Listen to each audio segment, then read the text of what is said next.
Hi, I will show you now how to render out of Blender an mp4 file. It's pretty easy. You go here and you go you get the station of like the path of your render location. You choose here FFmpeg video. You go here and not color management but encoding. You go here and select H.264 in mp4. It's set up here, and then you choose here high quality, and if you have sound then you choose here AAC, and then you press render animation. That's it. Then you will get your whole film.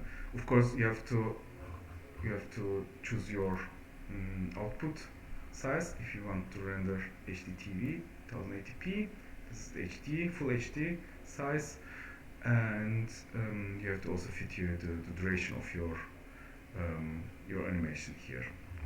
That's it.